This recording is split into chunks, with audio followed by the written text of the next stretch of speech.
Hey, it's Kevin DeWitt here. Welcome to another plugin knowledge session. In this session, we're going to continue on with our iZotope Ozone 8 sessions. And in this module, we're going to check out another one of these sort of advanced features here. And we're going to look at the Master Assistant. So Master Assistant is basically a process where you click a button, you press play, you pick a few settings, and iZotope goes and sets up your mastering chain within Ozone 8. And there you go. You're ready to go, supposedly.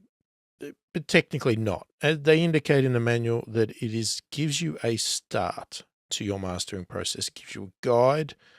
It's using machine learning and some other intelligence stuff, probably very similar to what they try to do on the online mastering sites like Louder, etc., where they analyze the audio, they have all of these algorithms and things like that, and they try to apply some standard settings to get your song to fit the frequency range and the dynamic range and all that sort of stuff that fits with what they have determined to be the standard. Now, they do state it's a start, and it can be a good start, and it can give you clues and things like that. And it's really great if you're first starting out as well, because it gives you ideas, gives you samples, gives you things to try. It gives you a guide to what it thinks you need to do to that song. You then need to make the decision of, has it gone too far? Is it wrong? Do you need to change it? So at the end of the day, you should still do the work, but there's nothing wrong with using it as a starting point and as a guide to getting your material right. Now, the process that they have claimed to have used is that they've taken samples of lots and lots of songs of different genres and everything else, and then created all these profiles. And then when it analyzes your song, it tries to fit your song into certain profiles and certain genres, and then apply enough settings to get your song to fit what it believes to be the average across the board of all of its analysis that's been done. So obviously, that's not necessarily going to work, because you may have a unique song that doesn't necessarily fit the standard. It needs something else. It needs a little bit more low end, or it has certain elements missing. It doesn't have any cymbals or high end instruments and that sort of stuff. So obviously take that all into play when you do this. As I said, it's a starting point, and it's an interesting little thing to try out and see what it does for your songs. Now, if you're somebody that loves using the online mastering sites, then you've got this tool. There's no harm in trying this, because it may give you the exact same results that you can get on those online mastering. And if you already own this plugin, you're getting it for free. So why not try it out and see what sort of results you get? And the good thing with this one is that even though you might get the same results as the online ones and you get it for free, you still have the power to make subtle adjustments as well. You don't have to take what it gives you. So with the online sites, you're pretty limited to what you can change and what you can affect with the outcome, other than a few basic answers to questions. So you get a lot more power with this one, because you can also learn how to master your own songs at the same time as getting those results. Obviously, you've got to own this plugin up front. Obviously, you've got to invest in some money and time, etc., to do this, as opposed to an online mastering process. But to me, it's a good feature. I wouldn't use it as a crutch. It is not an automatic mastering process. It's a guide. It's a startup. It gives you an indication. Don't assume this just masters your song for you. But as I said, if you use online mastering sites anyway, it may be just as good. So anyway, let's check it out and see what we can get out of it.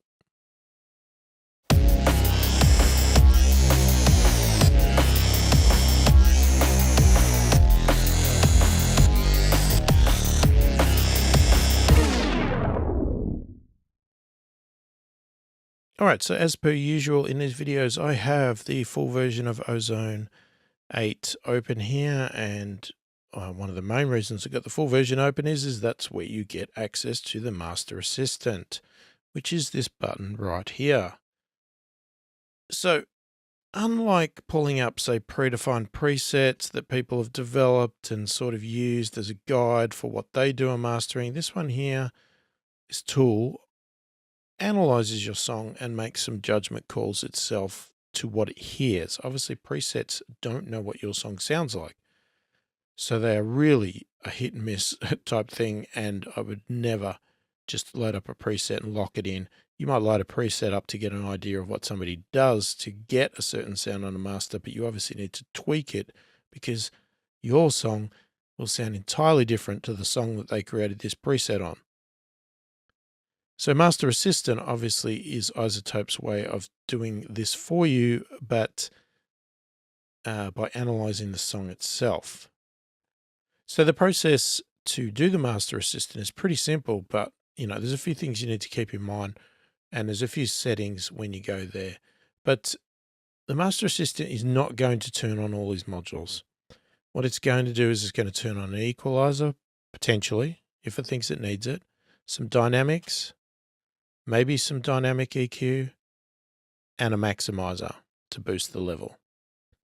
That's pretty much all I think it turns on. I don't think it has any other ability to turn other features on, so you still need to come in and do anything else that you want to do in there.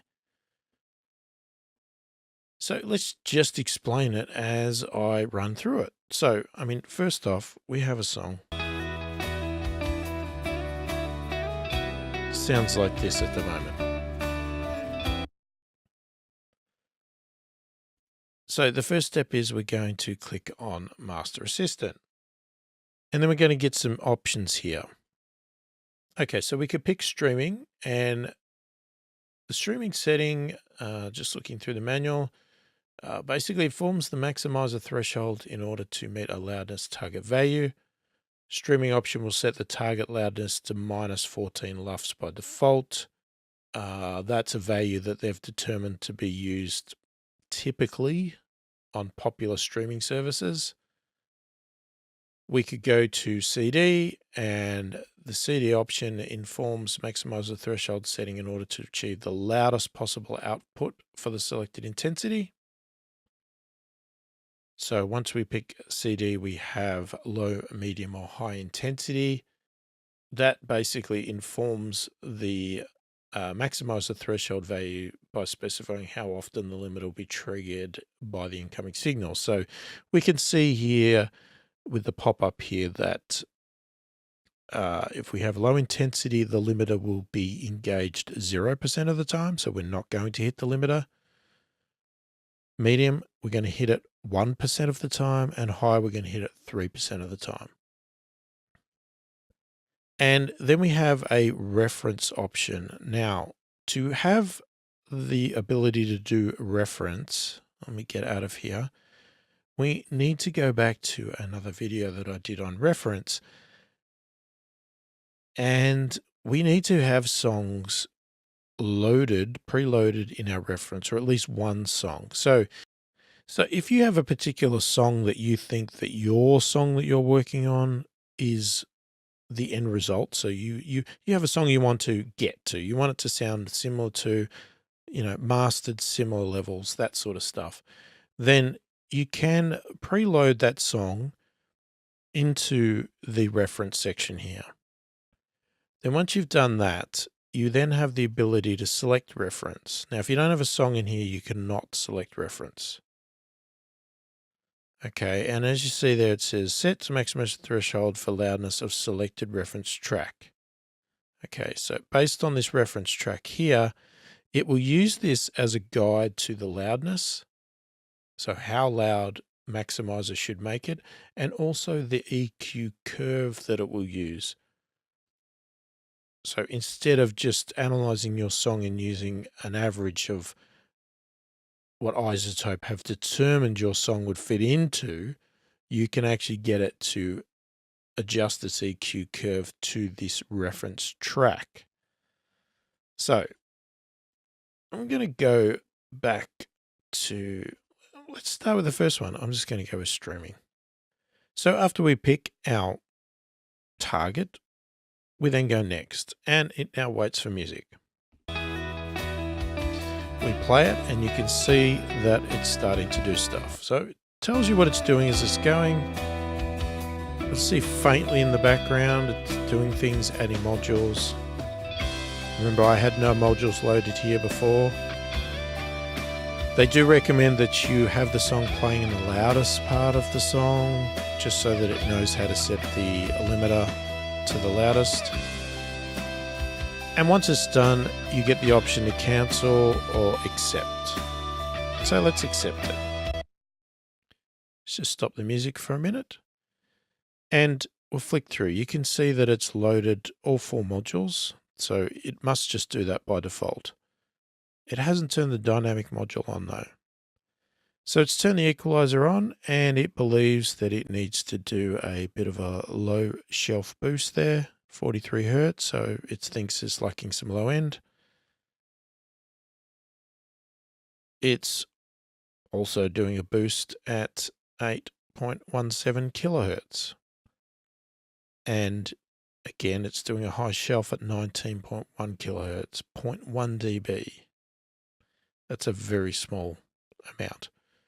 As I said, dynamics, it hasn't actually set any dynamics at all, but it has done some dynamic EQ. So we have a look at the dynamic EQ. It's doing some work there at 295. So it's pulling down some frequencies that it believes are getting out of control. Same at 1 kilohertz, 4.14. And a bit of a shelf there at 12.7K. And then the maximizer here, as because we have picked CD, it is setting the ceiling to -1. It's gone for IRC4 Classic. It's adjusted some settings here. Transient emphasis. And set the threshold to 0. So let's play. See what it's doing. So we've got a little bit of movement there. It's adjusting some frequencies.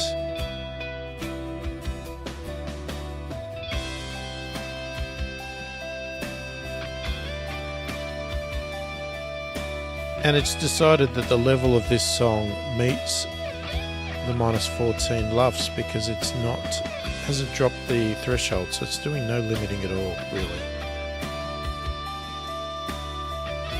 So I'm going to bypass the entire plugin.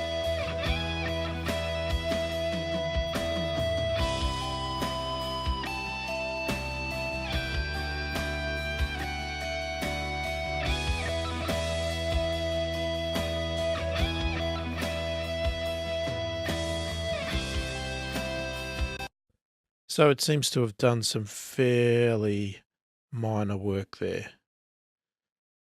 I'm going to take this over to a section that I believe is probably louder.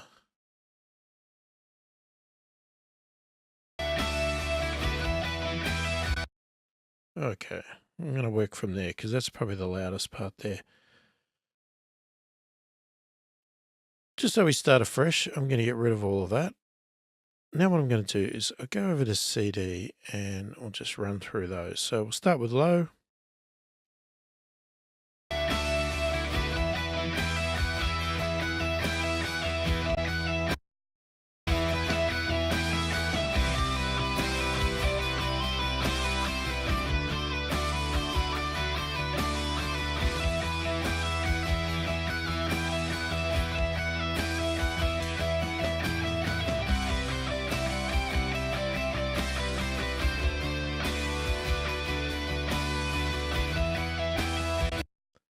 Okay, so in this format here, we've changed our ISC to modern. Now, because we're doing CD, they've set the ceiling to 0.3. Still haven't got this threshold down, so in theory, we're probably still not limiting. And it could very well be because this song is already mastered. It's fine, it doesn't need to do it. Dynamic EQ looks pretty much the same. Dynamics are still not on. And the equalizer looks like it's being a little bit more heavy-handed. It's adjusted some settings here. Obviously, it should sound different. Still before and after.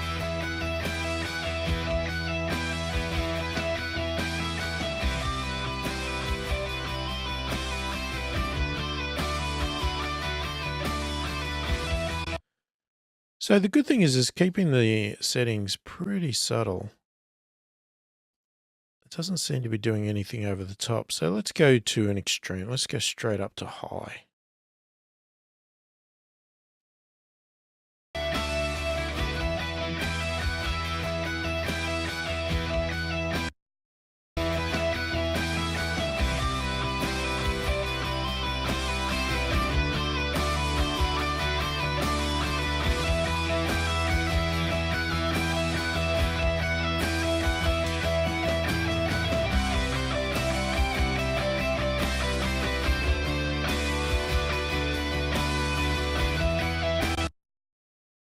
All right, we've got a bit going on now. So you can see now it's used the same settings, but our threshold's dropped. So now we're starting to hit that limiter. We're really starting to push the level because we've gone to high. So obviously we are meant to be making this loud. Our dynamic EQ looks the same. That's still off. And our EQ is modified even more now.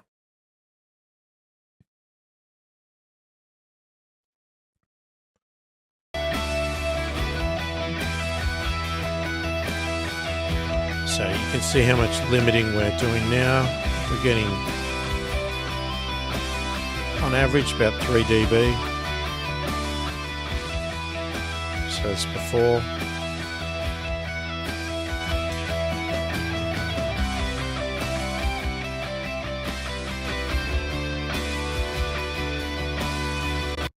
So definitely a lot louder there.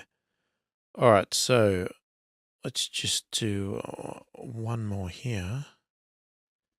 And let's go to a reference track.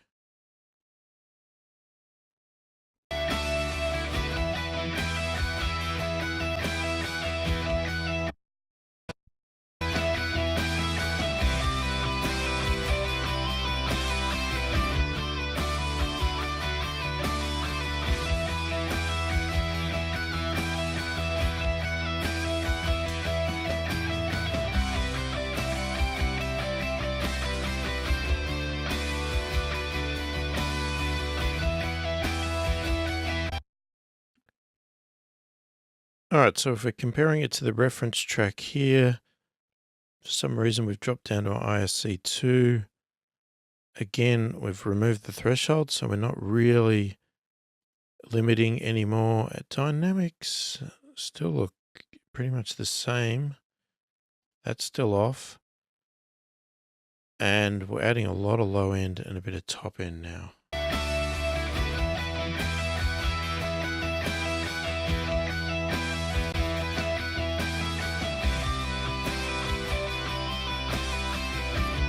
So based on that, obviously our reference track here has a lot more low end and more top end. All right, so I have now got a song that has not been mastered. It's been mixed, but not mastered. And it sounds like this.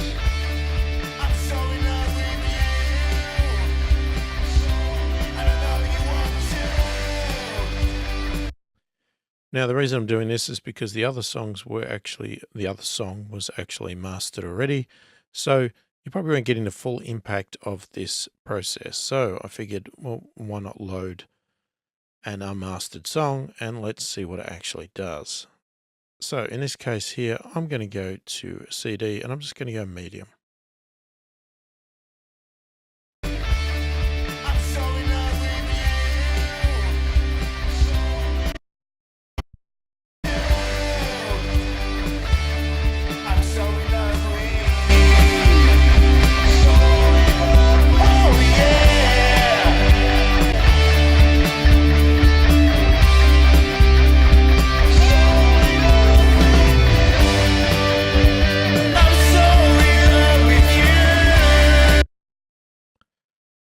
Okay, I'm just going to turn that output down. Sorry if I blew anybody's ears in. I wasn't expecting that to happen. It got extremely loud. All right, so I'm just manually overriding the volume here just for the sake of it. All right, so you can see here that it's done a fair bit of work this time. All right, so it has done a low shelf. at 20 hertz, minus 0.1. I don't know why it bothers doing small moves like that, but anyway. Then we've got a bit of a dip there at 32 hertz. It's very low frequencies. Doing a boost here. Pretty decent boost for mastering at 355. Tiny little cut there, 4.63 kilohertz. And nothing, even though it's turned on. Dynamics is still turned off. Dynamic EQ has 152. Bit there, 817, a bit at 3.85, and a bit on the top end. And then our maximizer, we have put on true peak. We've gone to transient IRC4. We're doing some transient adjustments here, character adjustments, ceiling a minus 0.3, and threshold quite low to get the volume up. And that is the reason for that sudden increase in volume. So this is what we've got. That's before.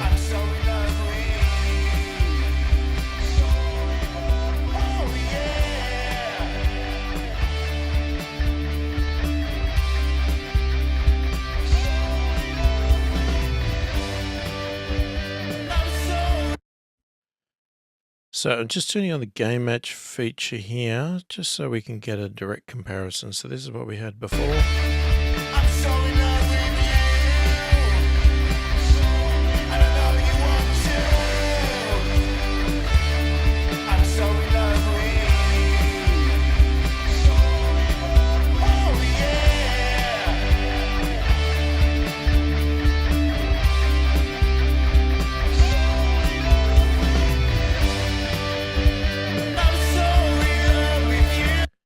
So there's a bit of a difference there on the bass there. Now, if I take the gain match off, I won't push it up to the full volume, but you'll hear.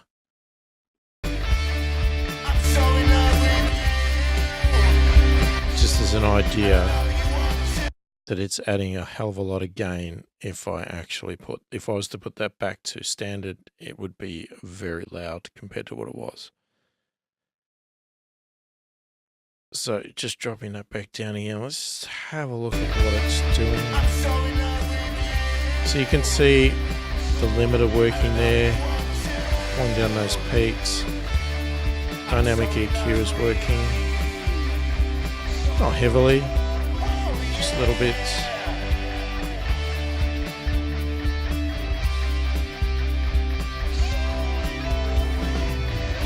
Doing a big boost there, which is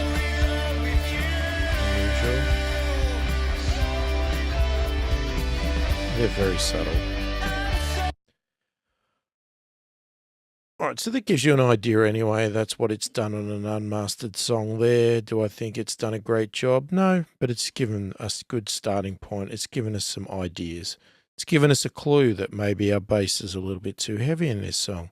And funnily enough, when I mastered this song, I did remove some bass because I felt it was too heavy in the bass. Not too sure about that setting now. I don't necessarily agree with that. I'm fine with a little bit of a dip there at the 4K. And these dynamic EQ settings are so subtle that I don't really have a problem with that. And obviously the level had to be increased. The settings that it used, whether it used it or not, not necessarily sure. And I don't generally go that heavy, but that's me. I would have had the ceiling down here and I probably wouldn't have pushed it so far up. But it's given us a good starting point that we could now work from and start to make adjustments and see what we like and what we don't like. If we thought that this setting here was fine,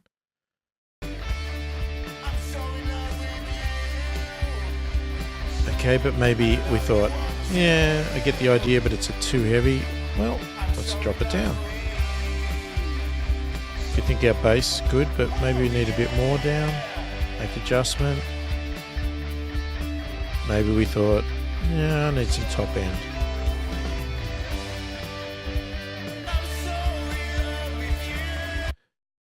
That's the beauty of this plugin. It gives you a starting point and you can then take it from there and adjust it as you so choose to get the actual sound that you think is correct.